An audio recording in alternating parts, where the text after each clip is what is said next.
And I'm like, this is crazy. But, as I look back now, that left such an impression on me about what law enforcement really should look like in a lot of ways. I mean, there's a lot of ways you'd say that was crazy. What was he doing having them at our house and our family? This is nuts. But that's who he was too. And it taught me a lot about good police work. Just that, it's a lot of it's about relationships and being able to talk to people and the reality that, we serve all kind of different walks and we need to give the same respect and do the best we can to do the work that we do for everyone that we serve. And that's something that's always I've just always remembered. Very vivid memory. Stories that shape our towns, leaders, builders, dreamers, changing lives around. It's Hometown Impact, hosted by Ty Lagoon. So tell me a little bit about growing up. I'm not sure where you were originally born or if you're from the Valley originally, but tell me a little bit about your childhood and kind of where you grew up. So born and raised in Porterville, right down the road. So that's where I spent most of my life until I came here to Visalia. I think I was 19 when I started here. So, but yeah, born and raised in Porterville. My parents lived there. My dad was in law enforcement.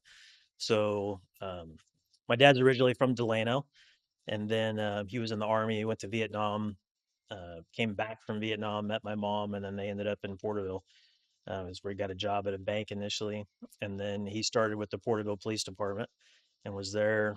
I want to say 4 years or so, and then he went to the Tulare County Sheriff's Office where he spent the rest of his career.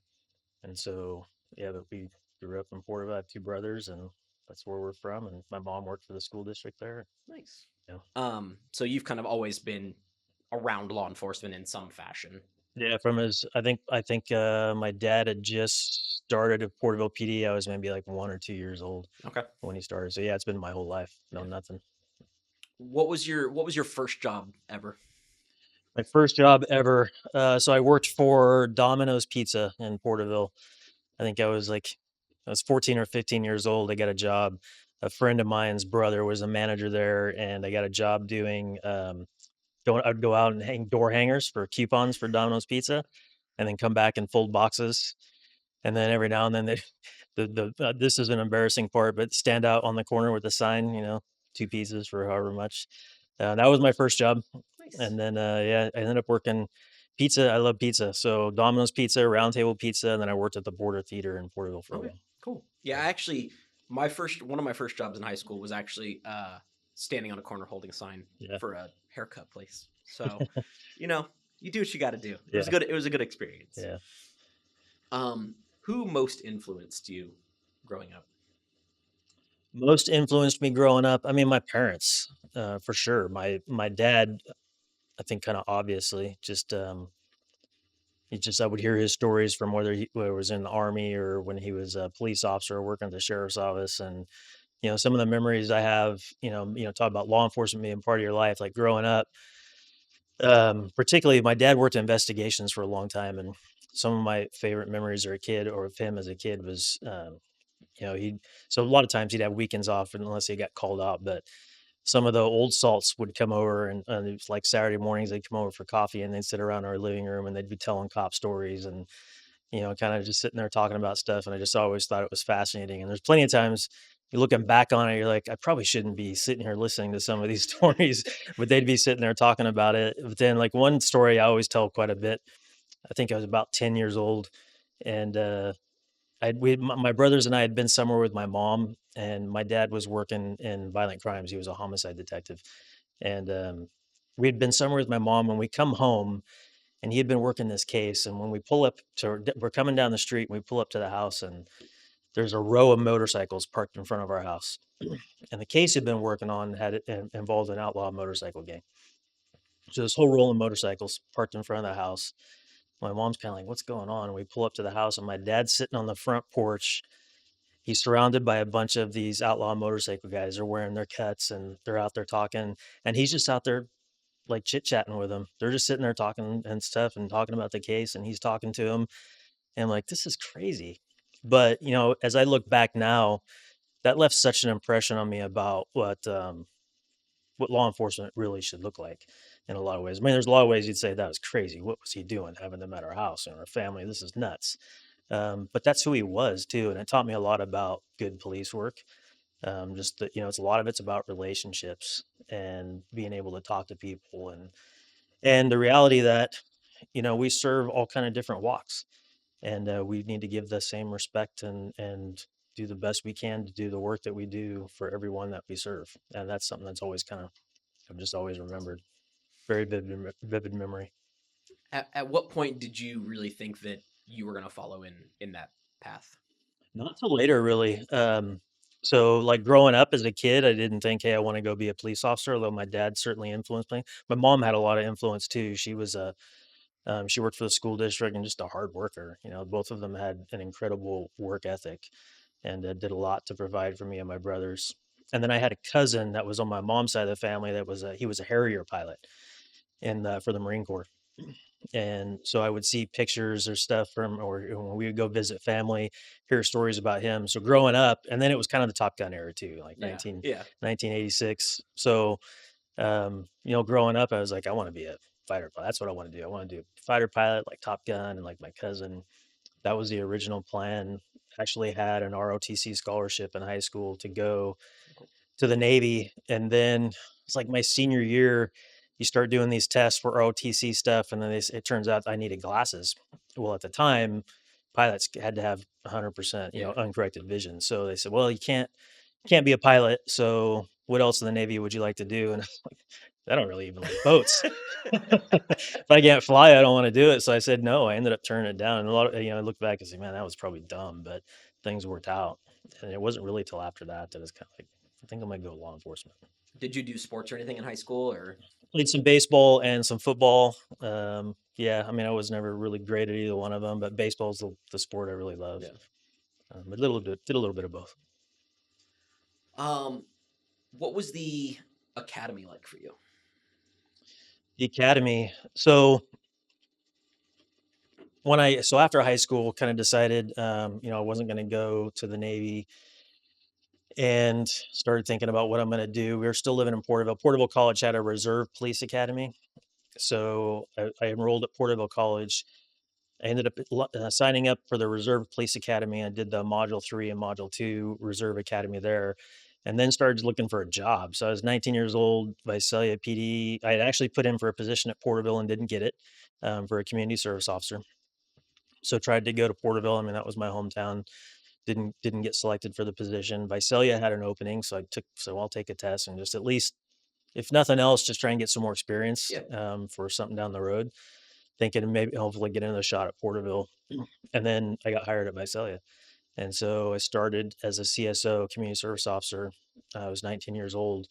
So by the time I went to the academy, I'd finished, 2 modules of the Reserve Police Academy in Porterville. I'd worked as a community service officer for 2 years at Visalia. So think I had a little bit of an edge going into the academy, had a little bit, plus the family yeah, background. So I enjoyed the academy. I mean, it was work, but I enjoyed the challenge, competitive. So there was a couple people in the class that you really got competitive with, like you wanted to beat their scores or beat them in the PT stuff yeah, or whatever it is. So I actually enjoyed it. We had a really good class. So in my academy class, number of people that I ended up working with at the department, but Chief Inkland from Tulare was in my academy class. Chief Costello, who was in Porterville for a while, he was in my academy class. So, and then Matt Drury, who ended up going on to be a captain, was CHP, or lieutenant was CHP, was in my class. So we had a good class. We were competitive, pushed each other. I enjoyed it. yeah, I liked the challenge, and like I said, having a little bit of experience beforehand going into it certainly helped. yeah. And I had a really good support group. So And so it was right after high school that you went basically straight to the academy. I I mean, spent two yeah, years as a CSO. So I started in Visalia at 19 as a CSO. Did that for about 2 years. I was 21 when I started the academy. okay. Yeah. Um, what surprised you most during your first year on the job? What surprised me most, my first year in the job, I think what surprised me most was there was a lot of things having grown up in it or having worked as a CSO that I think that kind of prepped you for some of the stuff. So there weren't a lot of surprises. I think what you aren't prepared for necessarily coming into law enforcement that first year, was just you start to realize it's a fun job, but there's a lot of admin type stuff in the job. Like report writing I mean, I think you watch TV and you watch cop shows and you think it's a lot of chasing and Yeah. action, and there's some of that for sure, but it's really all about communications, whether it's verbal or writing type stuff. You spend a lot of time writing. And then I think maybe the most eye-opening part was just how terrible other humans can be to other humans. I mean, and that's still, I think, to this day, one of the things you just like, you're like, man, Yeah. how do people do this to each other? That's probably the most eye-opening. Yeah. Even growing up in it, like, what the heck? Well, and I mean, ultimately, you're dealing with that level of society more than the positive level of society in a lot of Yeah. instances. I mean, you do get a little bit of both, but um, as a minor segue, you talk about there's a lot of admin stuff involved. Do you see the advent of AI helping with that a little bit, or is that just a total like we're not quite there yet?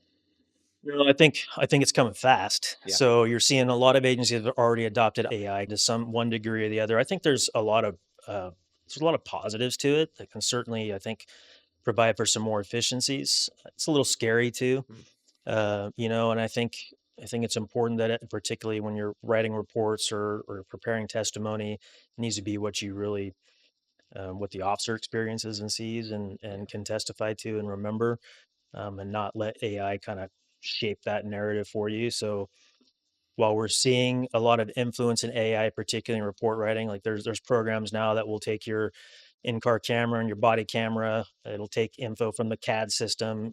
And so AI will analyze all those things and write a report for you. Interesting. Certainly speeds the process up for officers, but I think there's risk to it as well. And so, finding the right parameters as to how it can be used ethically and appropriately, legally within the court system will be something we'll see evolve. But it's here, it's happening now. So, Yeah, I know. Like in healthcare, it's happening a lot with just even just dictation and stuff like that. uh, That you're allowed to build more relationships. I feel like and deal with less of the paperwork yeah, potentially. I think it'll make us more efficient. But you don't want it to replace the ability of the human, because one thing that AI doesn't necessarily have yet is an empathy piece, and I think Right. as we'll kind of talk, I think that is something that you don't necessarily really think about coming into law enforcement, how important that is, and Yeah.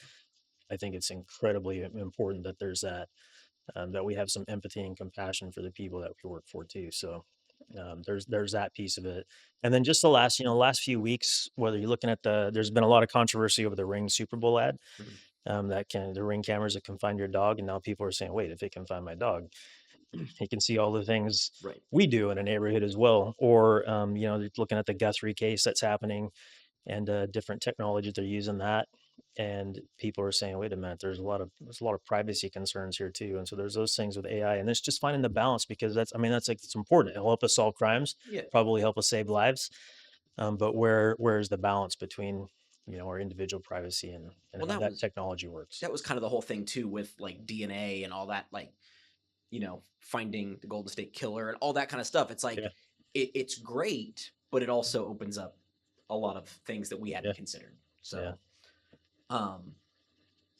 what's something the public might not realize about becoming an officer? And I mean, maybe the empathy part of it is an element of it, but what do you think? Something the public might not recognize about being an officer. I would say there's a few things. A lot of sacrifices come with it. So, I mean, you make a lot of family sacrifices just because, and a lot of professions do. I mean, nursing, if you're in shift work and working 24-hour, 7-day a week type service, there's sacrifices that come with that. I think the one that is getting a lot more attention now, but certainly didn't towards the beginning of my career, was the emotional toll that it can take. As I mentioned, one of the surprising things, you start to realize early on is just how terrible humans can be to each other. So there's an emotional toll that comes with dealing with that constantly, dealing with that negativity. And whether it's that or just how easy people lie to each other. And so it really creates like trust issues, Yeah. and so I don't people probably don't realize how much of an impact that has. And so it's, having a good support system around you. And we've talked a lot in recent years about wellness and taking care of yourself, and finding that, a work life balance is important to kind of balance that out. And the other part is, again, I think coming back to, so many people think it's exciting. You're just kind of going, you're writing tickets or chasing crooks and doing that sort. And we do all of those things, but a lot of what we do is just communication, whether it's the ability to talk to people and build relationships, get information, solve crimes, but report writing. I mean, there's so much paperwork that comes into what we do, and doing that well is pretty important.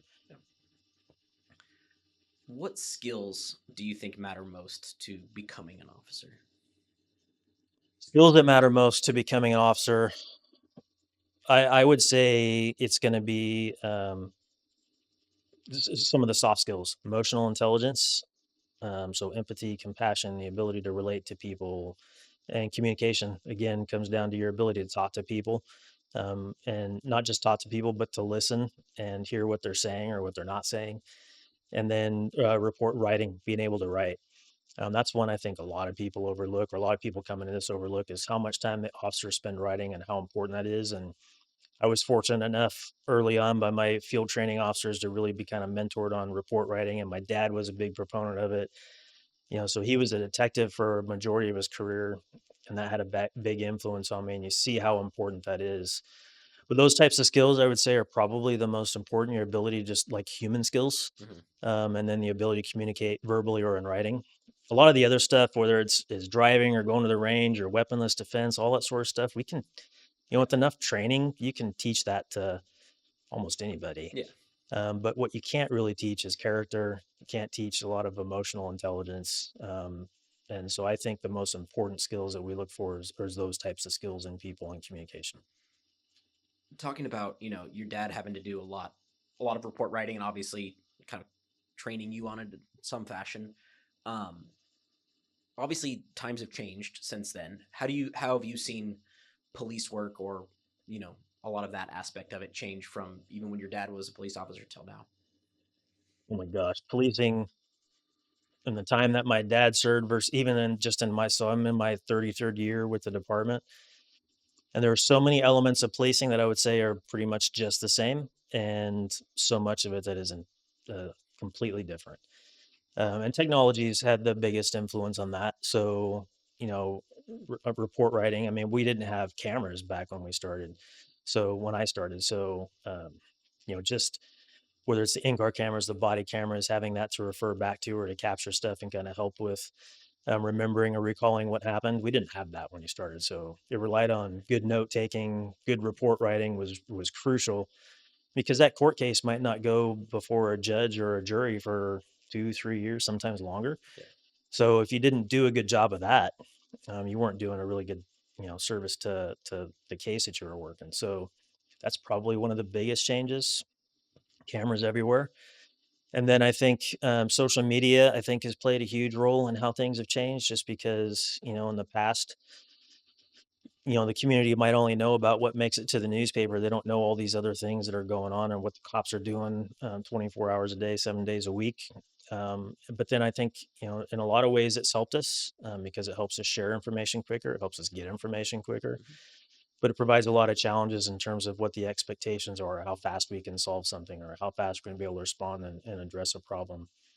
So, I mean, I think the biggest game changer over time is probably going to be social media and just how it shapes the perception of policing or what we do.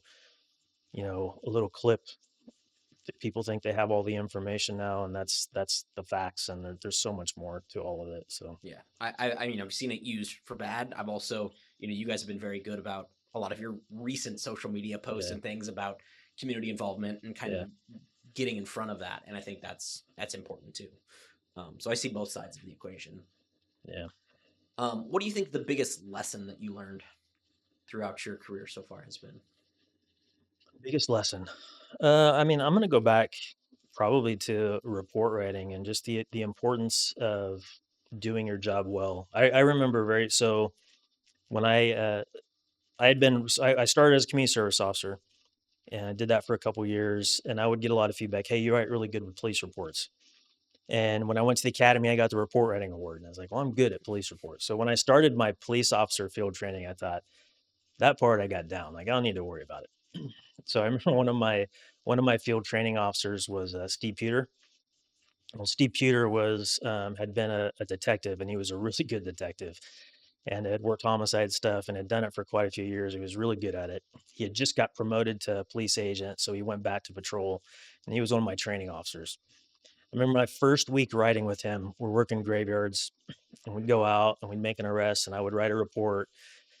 And the next night, we'd get in the car, and he'd have a copy of my report, and we'd go park somewhere, and he'd take my report, and he would pretend like he was a defense attorney.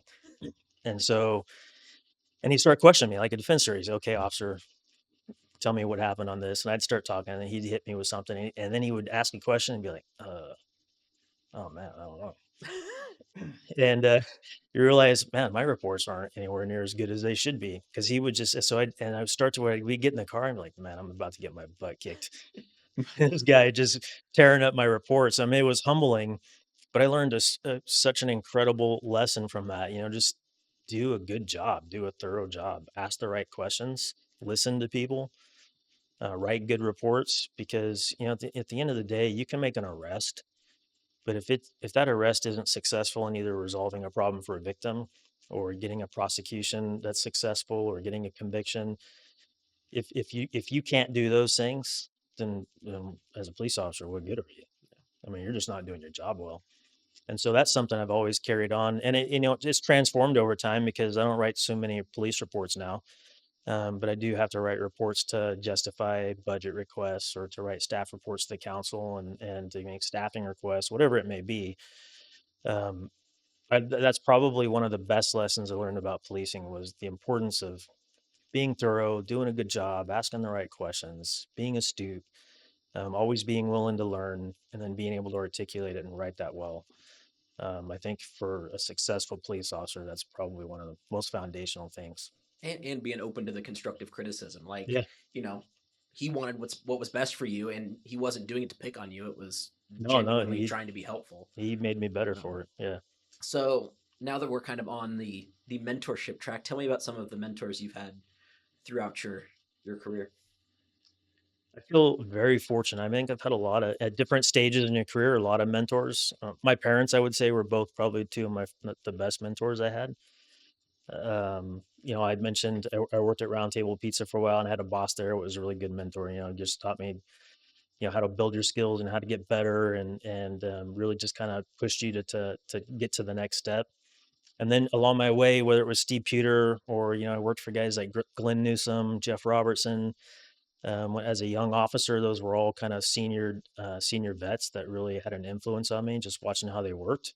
James Raposo, Rudy Vargas. I mean, there's a whole list of people that I feel very fortunate to have worked with, you take bits and pieces of, and whether they were formal mentors or not, each one of them is something that I took a piece from that I think made you better down the road. You learn something more from them. And then as you progress through the ranks, Bob Carden, I learned a lot from. Bruce McDermott, I learned a lot from. City managers that I've worked for, Steve Solomon, Randy Groom, Mike Almost, all those people that somewhere along the way you may have different styles, but you try and learn something from everyone you work for. And I think it's an important lesson you tell people. Like, you may not agree with everybody all the time, you may not agree with how they do it, you may not understand where they're coming from, but if you take the time to listen and watch how they do it, there's always something to learn. And so I've been fortunate and through my career to have good people around me that, I think have taken the time either to invest in me or teach me. And then it's all about you being willing to be open to it, and sometimes take the criticism, or take the props, and Yeah. learn from it and keep going. So Well, I think throughout anyone's career, there's always bits and pieces you want to take from people, and you want to try to make yourself the best you can be. So you take what you like, what you don't like about people, and you can kind of mold your own yeah. character out of that. Um, when did you decide? When did you decide you wanted to become chief, or when did you decide you wanted to progress up the chain, or has that always kind of been your mentality? It wasn't my mentality. I mean, I think you started out. Like, started out as an officer. It was just, do your best to be. I want to be a good patrol cop, and there were plenty of examples of officers that you worked with that, I mean, they're just really good at being a police officer, and so you try to learn from them, and so early on, it was just about being the best I could as a cop. Early on, I also knew I wanted to get into detectives, So when I had the opportunity to do that, that was my goal, was go become a detective. And I went into the violent crimes unit as a very young detective, with a very senior group of officers, and so that whole unit was a mentor kind of thing to me.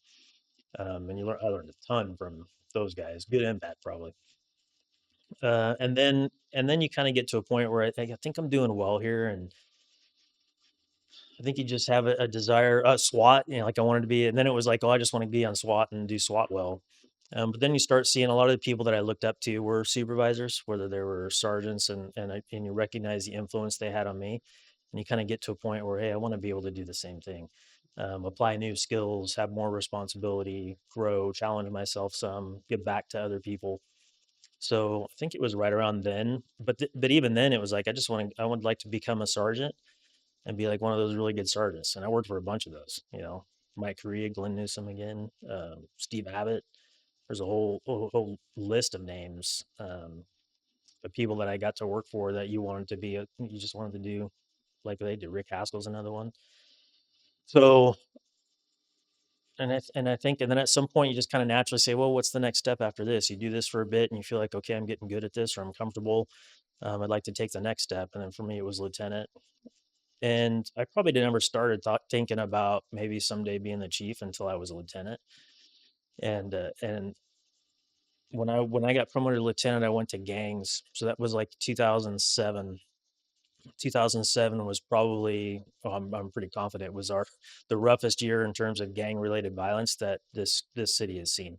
So we were busy, but during that period of time too, I got to work with a really good crew on the enforcement side. So the gang suppression unit and that team, I mean, they did incredible work that year and on the suppression side of dealing with it. But then I got to work a lot with the chief at the time, Bob Carden, and seeing a lot of the community work and how to go out and deal with the community and how to get their support in dealing with the issue, and seeing some of the strategy that went into that, and saying, "Oh, that's actually kind of interesting. I like that." And getting to meet other people and look at different ways of solving problems. So it was probably around then that you started thinking, maybe someday I'd like to be a chief. Not really knowing whether or not that would happen or if the timing would work out, but or at least there was a little bit of, I guess, a twinkle in your eye, maybe someday. And then eventually, that got that opportunity. So it And you were pretty young when you became chief, correct? was 41. Okay. Yeah. And how did that? Would you do anything differently knowing what you know now? Was that a positive thing? Like, it was a big learning experience, I'm sure. Huge. A lot of responsibility to take on at a young age. Tell me about that kind of transition. Yeah, I probably wouldn't do it at 41 again. It's a little crazy. I mean, it's a big change because, through your whole career, you have protections as a civil employee. So you have all those protections as an officer and really through the ranks. Once you become the police chief, you're an at-will employee, and so if you're not performing well, I mean, the council any other Monday night could say this, we've had enough. And then there was just, there's challenges to, I think, being a young leader and leading a staff, and so there's still so much to learn.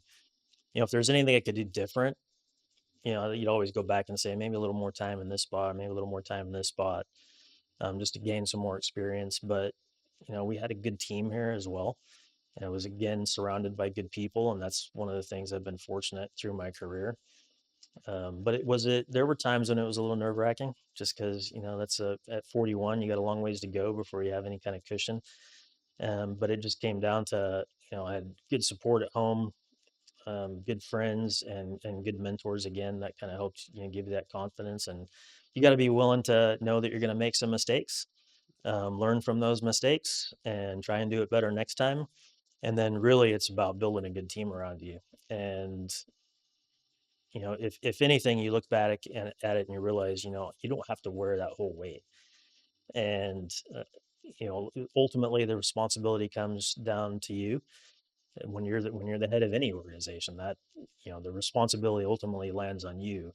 But it comes down to picking a good team, having a good team, whether it's the people that are immediate around you, building good hiring practices, getting good people, to fill that team, and then recognizing where their strengths are and where your gaps are, and how to use those to complement each other. But I mean, that's something you're learning every single day. So, yeah, it was young. I was young. It was scary at times, but I loved it. I still love it today, and we've got good people, and I've been blessed with that. How do you balance, especially being a chief at a young age? How do you balance being respected versus being liked? Good question. Being respected versus being like, well, I mean, I think I look at it as I look back on my own journey and the leaders that I've worked for. And I know that the leaders that I respected and liked the most weren't necessarily the ones that were the easiest or the nicest. They were ones that told me the truth. They told me when I didn't do well. They told me where I needed to be better. They complimented me when I did my job right. They held you accountable. But they were consistent. They were fair. They were stern. They set high standards, and then they carried them out. They would set a standard, and they lived up to the standard themselves.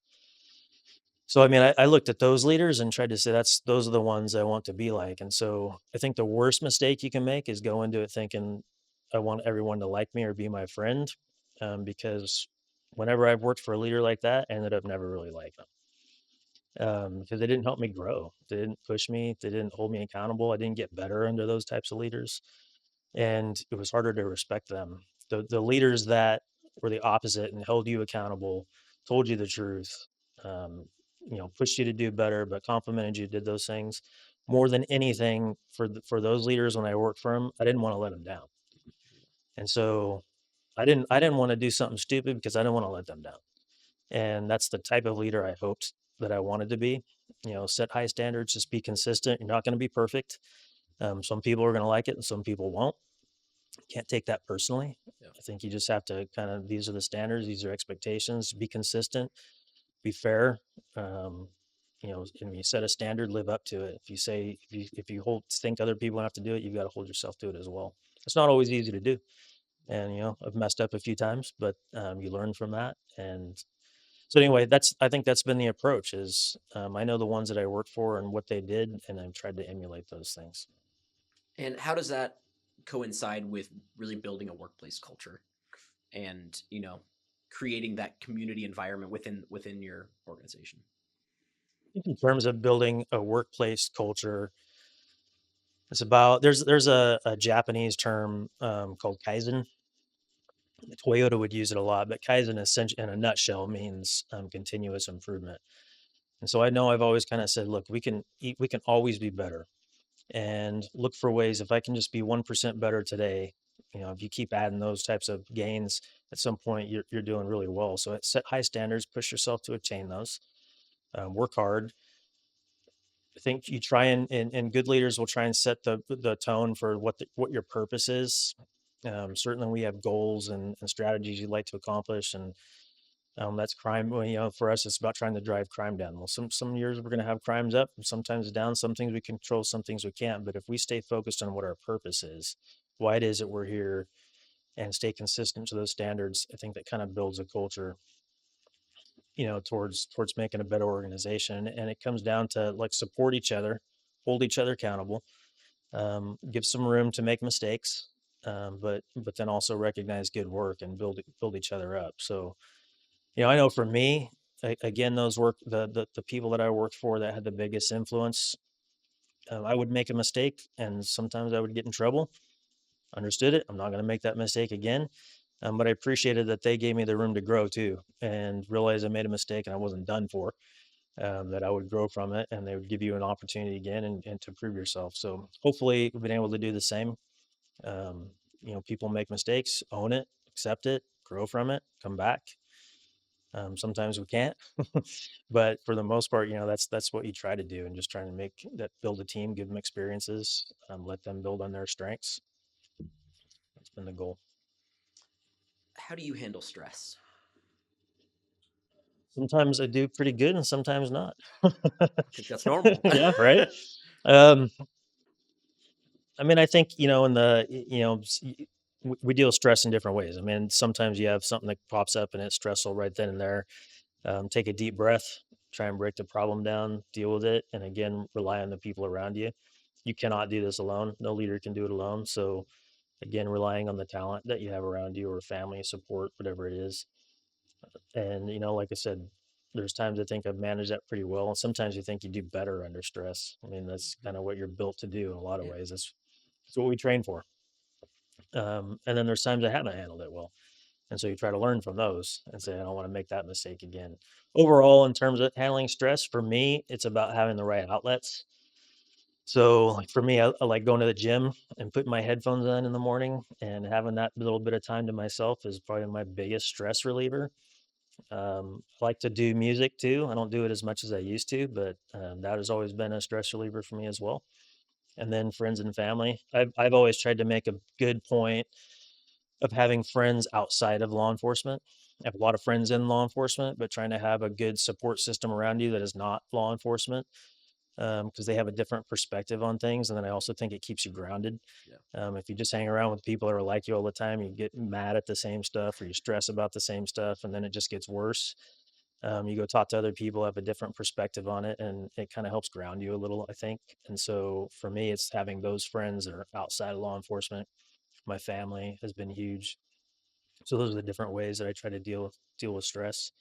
Sometimes better than others, but How do you balance? I know there's always the phrase of work life balance. What's your opinion on that? How do you kind of balance the two? I think it's very important, and that is something I think we've seen for change for the better over the course of my career. Because early on, and you still see that even now today, if you don't try and build that into part of your organizational culture, that it's important to have a balance at work and outside of work. But so, wellness has become a big thing in law enforcement. So over the last 10 years, really the last five, quite a bit. But, like as a young officer, it was just I wanted to work all the time, and you want the overtime or you want to come out and do it was exciting. I mean, you wanted if every chance I could to get in a uniform and go push that patrol car, you would. Um, and then you learn that, you start to have a family and you have kids. You start to realize the importance of taking the time. I mean, if you're really going to be well and survive in this profession, I think you have to take that time and being intentional with it. When I was a younger officer, and then probably about as a sergeant, my wife worked for the sheriff's office. She was a dispatcher there, and so a lot of times we were on opposite shifts, and that was difficult. And so at that time, you just had to be really intentional about finding the time to find that work life balance.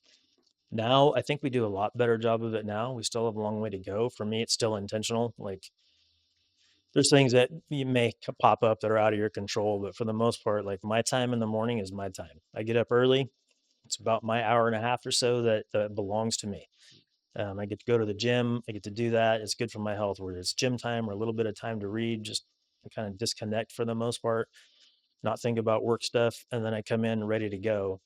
And then, just making sure that you plan time for the family, whether it's your wife or your kids after work or on the weekends. So my daughters were in high school, junior high and high school when I was initially became the chief, and so I just had to really, work to make sure that you did everything you needed to do at work, but find time to make sure that you were there for your kids' stuff. And that was another thing that I know from my dad. My dad worked a lot, and he would get called out a lot. There was a lot of times he wasn't there, but I always knew he tried his hardest when we had a game, whether it's football or baseball or whatever, that to be there. Yeah.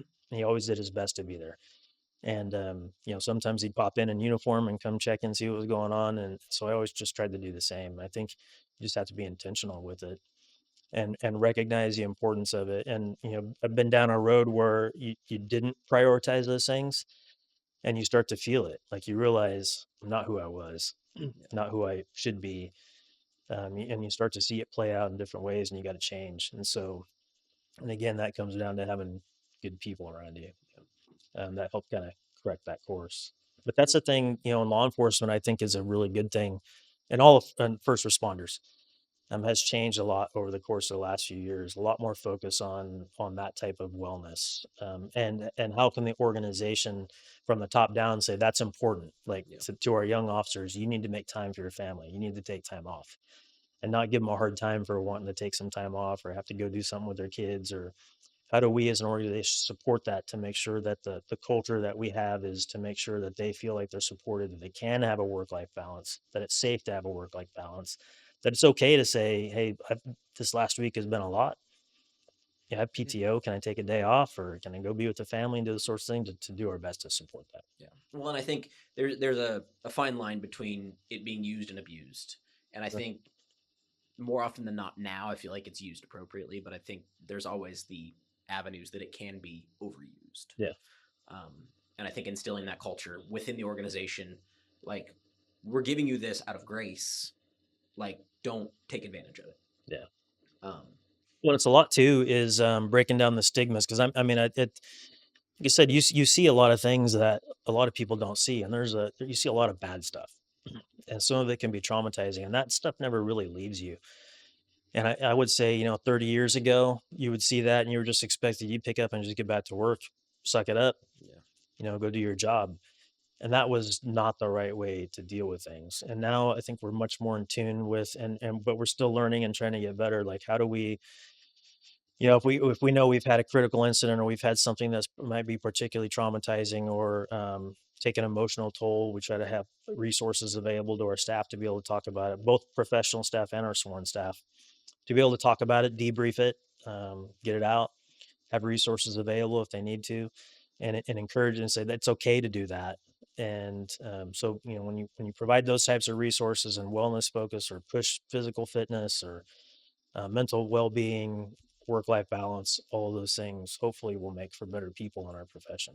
Yeah. And I think, I've noticed in the last, 5 or 10 years, there's been a lot more of that um, mental health focused. Obviously, if there are incidents, even I remember in school and stuff like that, is like, something happened and they would bring help to the classroom or whatever it was. Yeah, Um, and I think when it first started, it was more, hey, we're trying to help, but it wasn't really the culture yet. yeah, And I think it's become much more of like, here's the assistance. We want you to use it. yeah, Like, you're not going to be criticized for using it. We want you to have those resources. yeah. So let's go back to some of the community policing we kind of discussed a little bit. What does community policing really mean to you? Community policing to me is really just about it's well, I mean, when you look at the foundations of policing and like Sir Robert Peel's principles of policing, it was all about the police or to be effective at policing, you have to have the trust and respect of the people that you serve. It comes down to that. And then for us as police professionals, it's recognizing that most of the time when we're dealing with people, we're dealing with them in maybe one of the worst moments of their life. So Yep. it's I mean it's hard sometimes to be good community policers when you're dealing with them in that environment. Whether it's a domestic violence case, but it comes down to really, and this is why it's important to have officers who are well, um, and like their cup is full so that they can pour into someone else. If they're drained, they're not going to show up to that call at their best and give their best. But I think community policing can be just as simple as how we treat someone when we're on that call for service, whether it's issuing a citation. How are we treating them? Do we treat them with respect? Are we giving them some dignity? Can we do it professionally? Or it's handling a traffic collision. How do we deal with people? How do we talk to people? It's how we talk to them on the phone. It's how we deal with them on a call for service. I mean, I think it starts at the root there. But then it's just as simple, and we tell them, like, when you're driving around, someone waves at you, it's just simple as waving back. Or when you're at the coffee shop, it's saying hi. So when you see a kid, handing them a sticker. All those little things. I mean, community policing really is as simple as that. I mean, there's all kinds of programs, and when we have the Police Activities League, which works with the youth, our youth service officers, again, that's community policing in a form of trying to work with youth. We do stuff like coffee with a cop and all those different things. Our social media is what we try to do with our social media is make sure people are informed about what we're doing, about the work that we do, some of the whether it's good or bad incidents that we're dealing with, but then also try and show the human side of this, I think, is important. And so really community policing is really as simple as that, just being human and letting people see that we're no different than someone else. We put a uniform on, we go do a job, but we have families at home, we have kids in school, we go to church here, we shop here, we whatever it is, and we're human. So I think it really just boils down to that. It's not really rocket science. It's about um, gaining the trust and respect of the people that we serve. I mean, look, police officers have a tremendous amount of authority, the ability to go out and take someone's freedom away, arrest them, and if the community you serve doesn't think that we do that appropriately or that we do that under the principles of constitutional justice or procedural justice, all those sorts of things, then we won't be effective. And we can't be effective at policing if the community doesn't feel like they can call and ask for help, then they won't. Or that they don't feel like they can call or be a witness on a case, or a victim can't call us and tell us what happened, then they won't. And if that's the case, then we've got serious problems. So it really comes down to having that trust to where when something happens, they can pick up the phone, ask for help, and feel like they're going to get someone that will do that, that will listen to them, whether they're a witness, they saw something, they can call and say, this is what happened, and they're willing to help us out with that. And again, social media as a tool for that. I mean, we put a post out asking for help, and we get tons of information that comes back. We solve a lot of stuff that way. And I think that's a perfect example of community policing where, we can put out that help. We can't do it by ourselves. We put that help out, and the community feels like they can call and say something back is important. Can you talk a little bit about the Hope team and kind of, I don't know when that was actually originated, but tell me a little bit about kind of how that evolved. So the Hope team, so 2015 is kind of when it unofficially started. Wasn't really the Hope team in 2015, but one of the things, as soon as I became chief, we had been dealing with was seeing an increase in the types of calls for service related to homelessness. So I remember, as when I started my first year as a patrol officer in 96, 97, there was like two or three homeless individuals. We all knew them by name, Yep. pretty much knew where they were going to be. We would get a call for service and they said, this is what it is. We knew exactly who it was. We knew what their issues were. You'd show up and you'd go deal with it. I mean, that's how it was. And then, by 2015, that population had exploded. And we were seeing a lot more calls for service related to that. It was having an impact on our patrol resources just because those calls can take a lot of time, mental health type stuff, or they're intoxicated, and so you're losing someone to the jail for a while. So those sorts of things. So we're just trying to see how can we more effectively deal with this problem, and really anything we were doing was just kind of a band aid. We'd show up at like on one shift, you might have a call for service involving the same person 5 different times. We're like, this is broken. It's not working. We're showing up in a call for service and moving the problem from A to B, and then a few hours later, another officer is having to come move their problem from B to C. And so the Hope team was designed initially with the idea of we take like 2 or 3 officers per shift. Say their goal and their only focus is they're going to handle just those types of calls for service. And the hope was we could work with some of our stakeholders, maybe get more longer term solutions. Like, does this person need more mental health help? Can we help kind of facilitate that? Do they have an alcohol problem? Can we get them in a substance abuse program? I mean, what can we do to have a more longer term solution with each of them? So it started out really kind of a temporary detail with like 2 or 3 officers that would go out and do nothing but those calls. And that came up from people from our own staff. I mean, it wasn't my idea. They said, "Hey, what if we did this?" And so, well, we'll try it. And I'll be honest with you, like at first I was like, that's great, but who's going to want to do this? Like, who's going to want to just do those types of calls for service? But surprisingly enough, we've always had people. It's probably the most popular unit we have now, which is interesting. And I also think it says a lot about our people. So that's kind of how it started. And then we saw that there were benefits coming to it. And so we started looking at how we can tweak it and make it better. Next thing you know, I think we had kind of had the full unit. It was like four plus a sergeant, 4 officers and a sergeant. And that's all they did. Now, today, it's 8 officers and a sergeant. Everybody knows them as the Hope team. It's by far probably the most proactive unit in the department. They're a busy unit, and it really is a combination of certainly enforcement. I mean, they go out and they enforce it, and they make arrests. They make a lot of arrests, but they also work a lot with our stakeholders, whether it's mental health, other service providers, the housing providers, to try and find some solutions for the people that we're dealing with chronically, that are experiencing chronic homelessness, to get them more longer term help. And if it was just our patrol officers that are showing up for a shift and going out and dealing with this, the impact would be tremendous. I mean, because it impacts everything. If you get tied up in one of those calls, your ability to respond to other calls for service for the rest of the shift is really impacted. So they provide a huge help. It's popular in some ways and popular and not in others. If you talk to a lot of the homeless population and think it's too much enforcement, there's probably people that think it is. They do a lot of enforcement, but they also do a lot of outreach work. And some of that enforcement is kind of what opens the doors to kind of help them try and get people to get help.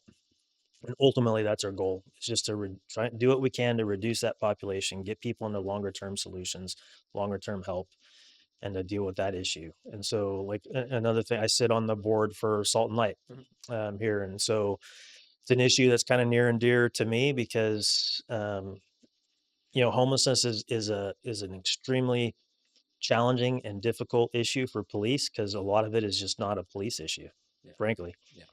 It becomes Gangs, a police issue, but yeah, it's not like initially. having dealt with gangs was much easier to deal with from a policing perspective than homelessness. Because you're right, some of it does, some of their activities become a police issue, but the underlying root causes are not, or they're not police issues. It's usually mental health, substance abuse, trauma, whatever it may be. And so, if you're going to solve the problems, you've got to get resources that are fed towards those sorts of things to make a difference. And that's ultimately what our goal is. And again, like I said today, if you have an opening for units, one of the biggest units people put in for is the Hope Team.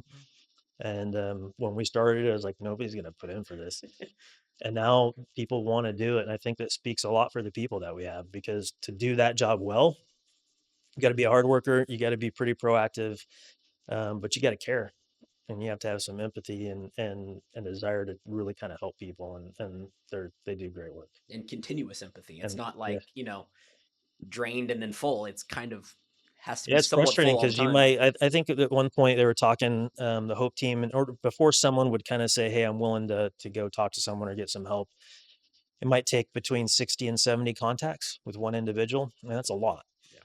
And so, before they're willing to take help. And then the other thing is there's not enough resources here in our county. So that's something, we're always working to see if that can improve. And the county's doing a good job, I think, in trying to help there as well. So um, it takes a unique individual to do that, because it can be pretty frustrating and not see results. But I think we're getting there.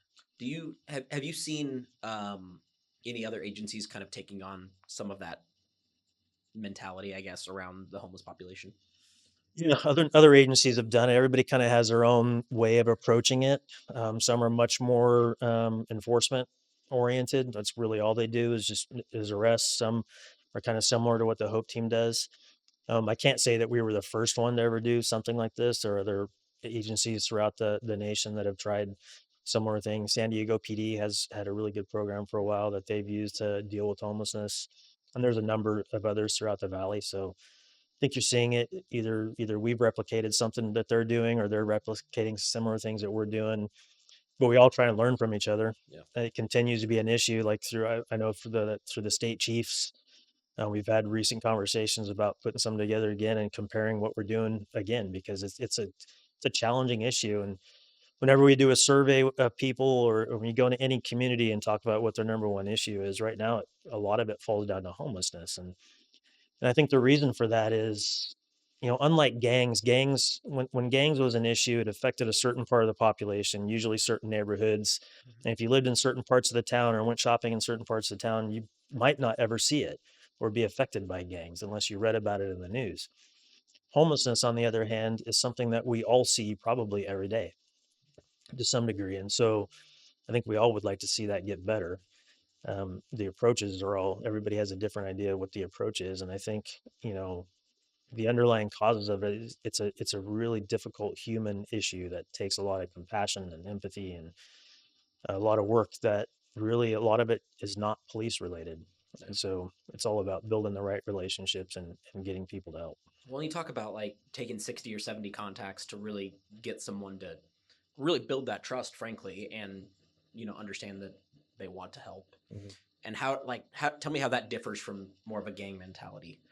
I know they're two very different issues. I understand that, but just if you were to go, solving a gang problem seems like a much simpler problem than solving the homeless problem, and maybe it's not.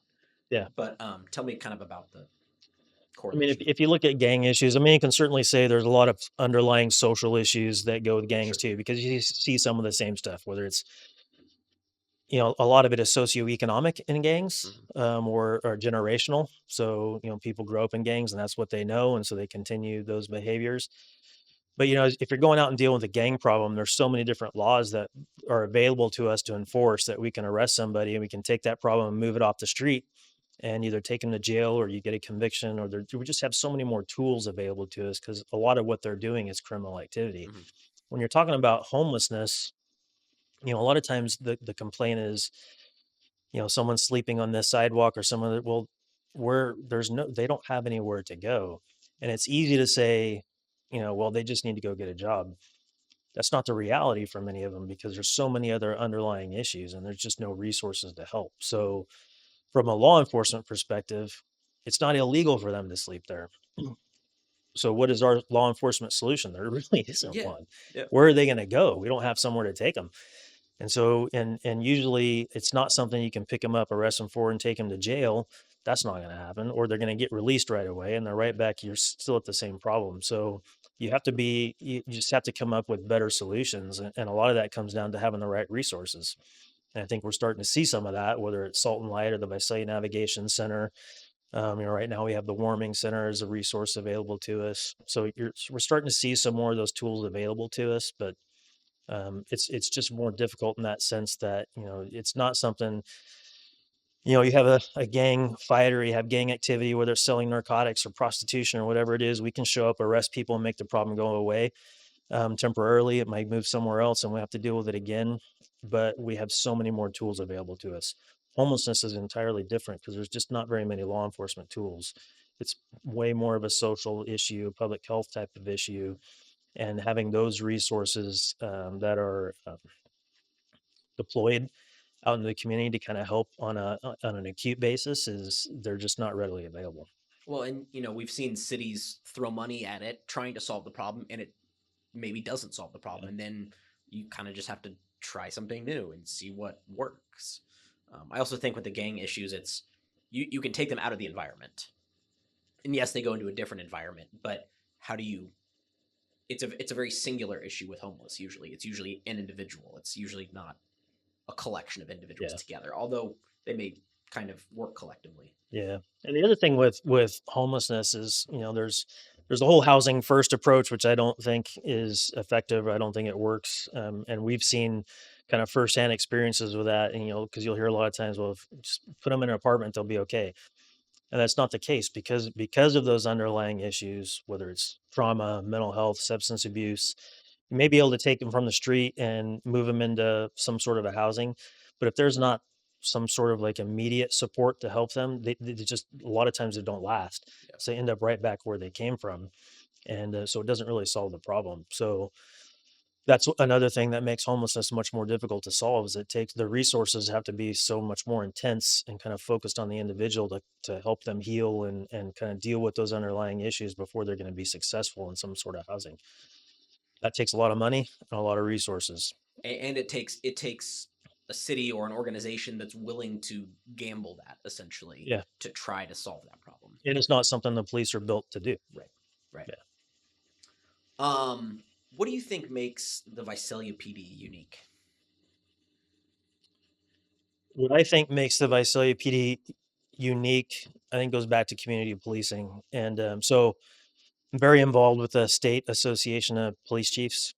And so I get to see I get to talk to a lot of chiefs and see what a lot of other agencies are doing. One thing that is very unique about Visalia PD is the very large majority of our officers live here or our staff, I should say, our professional staff and our officers live here in Visalia. And I think that's unique. You don't see that in a lot of places. A lot of places you see like commuter kind of cops. So like they live in one city and then they commute an hour or so to go to work. Why I think that is important is the majority of the officers that serve this community, they live here. I mean, this is their home. When they go grocery shopping, they go to the same stores as everybody else. When they go to church, they go to the same churches as everybody else. When their kids go to school, they're doing the same thing. When they go to the mall or they go shopping, they're doing those things here in Visalia. This is their home. When their kids are playing sports, they're out there with so they have a really vested interest in the quality of life of Visalia and then Visalia's public safety, because it affects their families too. Yeah. And I think that makes a difference. And I think, one of the things I get to see every day is, while we're not able to solve every crime, we can't solve everyone's problem right away. What I do get to see every day is a staff that cares. They work hard. They want to make this place better. They want to make Visalia safe. And they're working hard to solve cases. And while we may not get every one of them, I can tell you behind the scenes, they're working hard to do it. And so they care. And I think that's much different. They're not popping in here and then going home to another community that they're more vested in. For the most part, they're here, and Visalia matters to them. And so the work that we do, they have a very personally vested interest in, and I think that makes us unique. And you, that's not something you can teach, or Mm-mm. I mean, it just is the culture. Yeah. Um, what's the most impactful moment you've had throughout your career? Most impactful moment. Um, I mean, I think there's probably a couple. I mean, the James Raposo incident is certainly one that that lives with you, just because it had such an impact really on the whole community. And it's someone that you realize the dangers of the work we do, but you also saw how much community support we have, and that means a ton to us. And so I certainly think that is one of them that certainly shaped me and had a huge impact. But in terms of even kind of growing up in this, when I started I went to violent crimes unit in 1999, and I was assigned there as a sex crimes investigator, sex crimes and child abuse, which was I mean, those were both very difficult cases to work.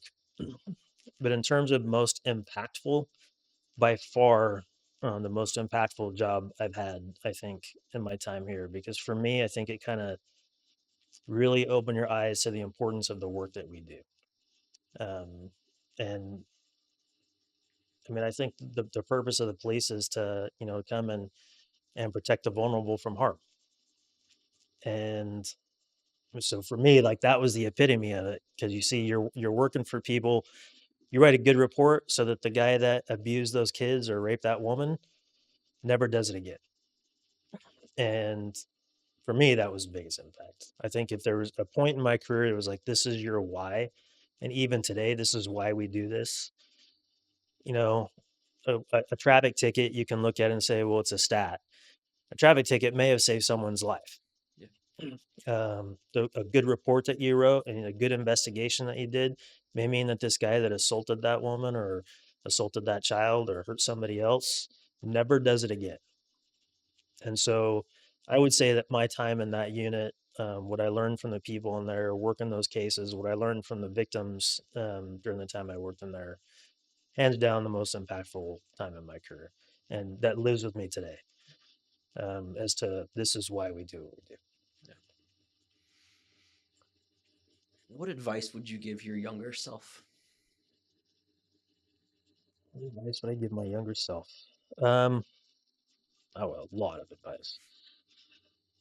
I think some of it would be slow down a little bit, enjoy the ride. Things it moves fast, and you want to grow up fast. And I tell my kids the same thing too. Like, enjoy it a little bit. At the same time, you're like, okay, hurry up, get Yeah. it. No, but I mean, I think slow down a little bit, enjoy it, take the time to learn, embrace the experiences. Um, I ended up not getting my education till later. So I would tell my younger self to listen to my parents, and I should have gone to school sooner and gotten that done younger, not done it later. But I mean, things worked out. And I mean, certainly you look back and while I think I'm in a better place now in terms of embracing wellness and trying to implement that in my life, and also as a culture of an organization, have done that sooner. Realize the importance of that sooner. Um, the importance of slowing down, taking care of yourself, and making that part of the culture that you live in. I think I would have done that sooner. So if I had those are the things I would tell my younger self. Um, that I think would have made things a little easier. What do you think separates good officers from great officers? Good officers from great officers. I think it starts with officer. What there's a big difference between good officers and great officers is their well-being. I mean, overall wellness is one. And it comes back to it's the idea of I think a lot of what we do is you're pouring from our cup into someone else, and if yours is empty, you just can't be good at it. You just can't. So whether that's as an officer, a leader, as a parent, as a friend, I mean, so doing the things to make sure that you're full, that you're well, is probably the most important. So when I see officers that are doing really well, typically they've got a really good work-life balance. They don't work any less; they work just as hard. They do just as good police work, but they've got a good support system around them. They've got a good work balance. They've got good health. They're taking care of all those things. So I think that's certainly a really important one. And then I think it comes down to empathy and communication skills again. You probably listen to like, hey, we're going to talk to cop about whether you need to be a good cop.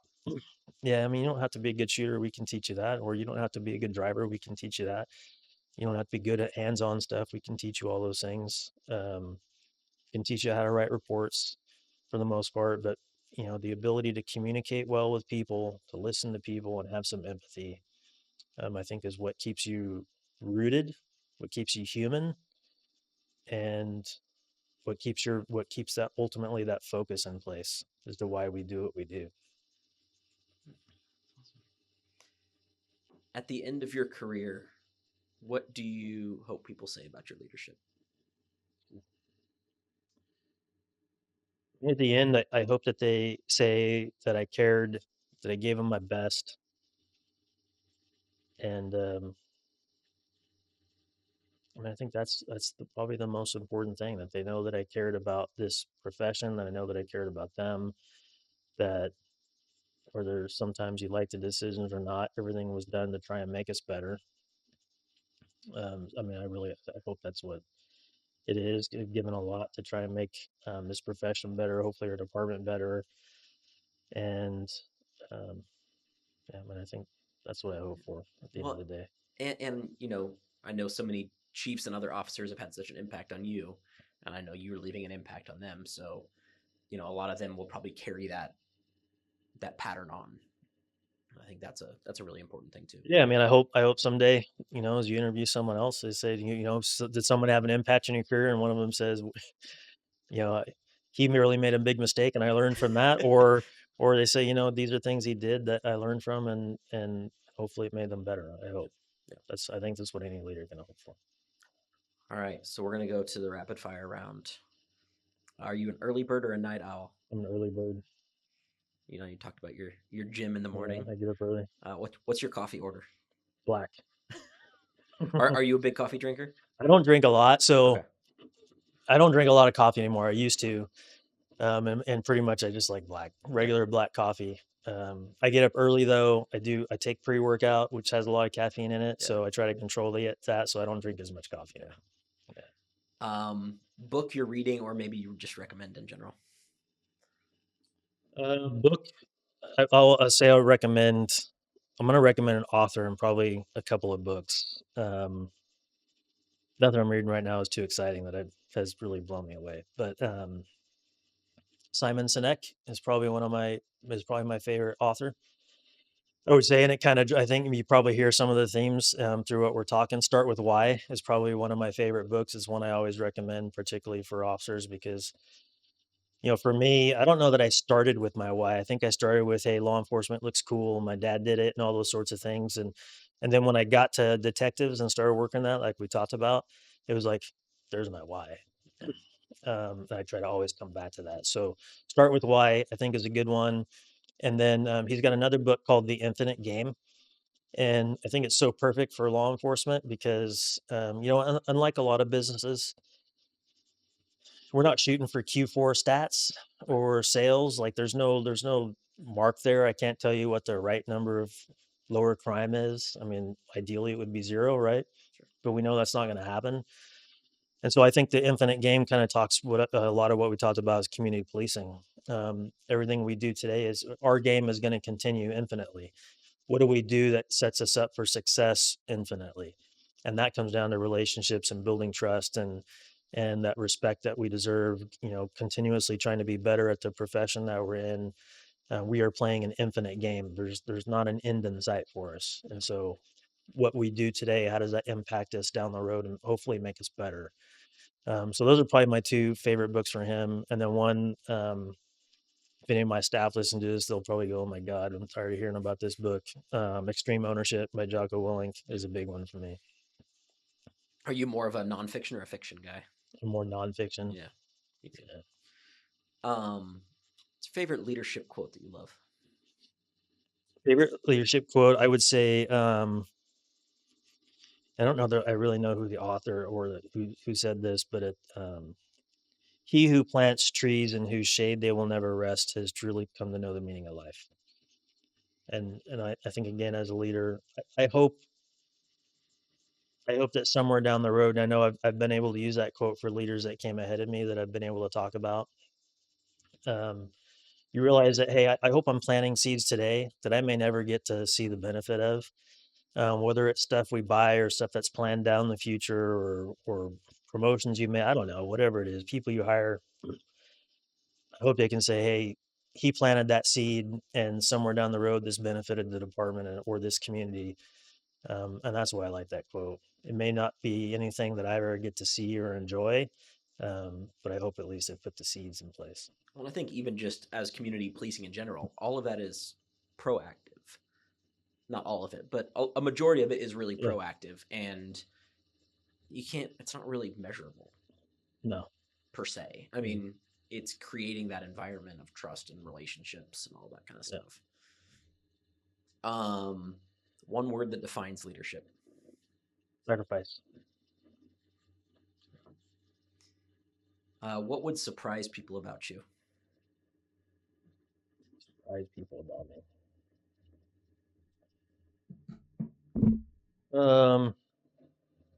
Yeah, that's a good question. I like to sing, play a little bit of guitar. Probably That one surprised me thing that about was you. I surprising. remember sitting in church one day, and Oh yeah. you were up there playing the guitar and singing. And I was like, wait a Yeah. second. Yeah. Probably a lot of people don't know that. It's good. Yeah. And the last one, maybe this isn't a great one to end on. We'll see if I change it. What keeps you up at night? From a non-political aspect. Non-political. Try and stay pretty non-political. What keeps me up at night? Just hoping that you've done your best to provide for your people or your family. I mean, I hope my kids are safe, the ones that were at home with me, and I hope that the men and women who work for the department, I just hope that they're safe. They're out doing a difficult job. And so if there's anything that keeps me up at night is did you make the right decisions? Did you equip them well? Did we give them the things that we need? Are they trained well? Do they know that we support them? And I hope they come home. That's awesome. I think that's it. That's it. I mean, I could go for hours, but I think that's awesome. Right on. Thanks for doing this. Thank you. Really Yeah, thanks for appreciate it. having me. Appreciate it.